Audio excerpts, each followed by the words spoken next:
This is insane. The Pittsburgh Steelers are looking to make some huge moves on the offensive line as they go into the 2025 offseason looking strong. My name is Peyton Kleppy. Today is today's episode of Steelers Digest. Real quick, if you guys are not subscribed, click that subscribe button down below. It's really going to help us as we grow this channel. We're going to get you guys news every single day about the Pittsburgh Steelers. If it's about trades, if about the draft, injuries, coaching, head coach, GM, anything Steelers, we will get it right to you. Anyways, we got some big news that has come out today regarding some key pieces on our offensive line. So we got to talk about it. It's big. Let's get right into the news. So first of all, the latest news regarding the Steelers and their offensive line is they're expected to let James Daniels walk in free agency. This was a guy that we signed about 2-3 years ago. We expected him to play well for us, just slide right in. Our offensive line has definitely not been our strength in the past probably 3 to 4 years. We've seen a slow decline of our offensive line. We've had a lot of different faces in there. Some retired, like Ramon Foster, Villanueva, Pouncey, and then some just left in free agency or trade. Kevin Dotson was a guy that we drafted a few years ago at guard, and we had a lot of confidence in him. But after this 1 year, I believe it was 2019, 2020, we decided to trade him to the Rams, and he's actually playing really well for them. So, offensive line is really hit or miss with some guys. A lot of it is also scheme and coaching. So, it's sad to see a guy like that, a former Steeler, plays so well in another jersey, but it happens. So the case with James Daniels, though, is he did get hurt early on this year. So it would be tough to re-sign a guy that was out for the majority of the season, as well as his replacement, Mason McCormick, stepped in and played very well. Mason McCormick, he was a rookie this year.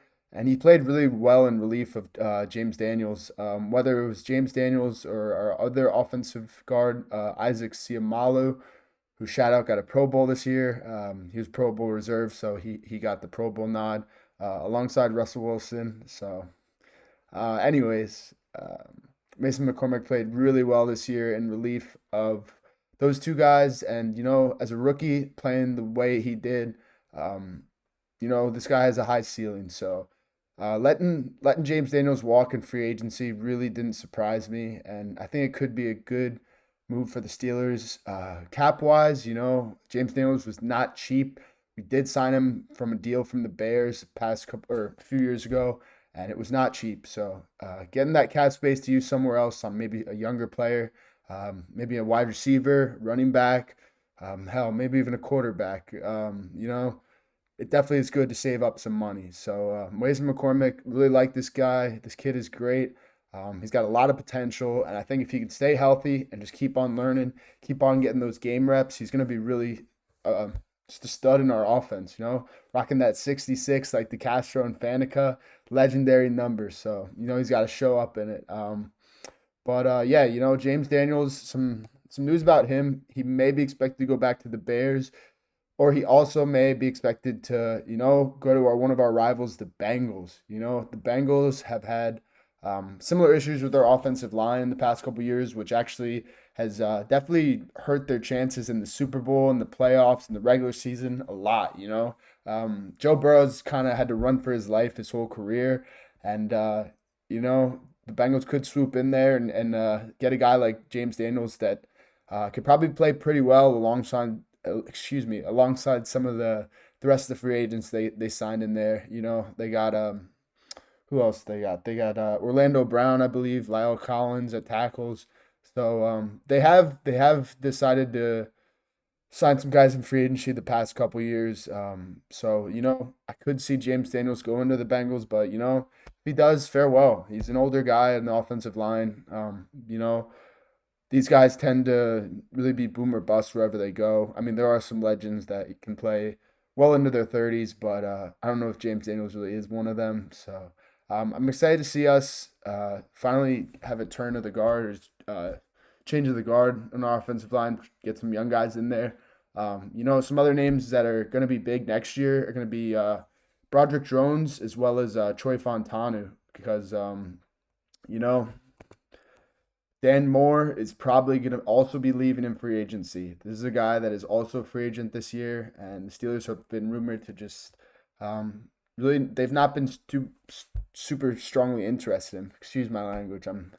Can't talk tonight, but yeah, they've not been very interested in him. All season he's been the starter. He's been a great starter for the past couple of years, but after the first round selection last year in Troy Fontanu and with the development of Broderick Jones, I really don't see a role for this guy in the Steelers offense anymore, and he's going to expect a lot of money. So expect this guy to be in another jersey next year. I do not expect Dan Moore Jr. to come back unless he can sign a deal with us that is going to be team friendly because, he's played well, but really not great enough to be like, okay, you're our number one left tackle, especially with Trey Fontanu coming back next year. Probably have him or Broderick on the left and then the other guy on the right tackle.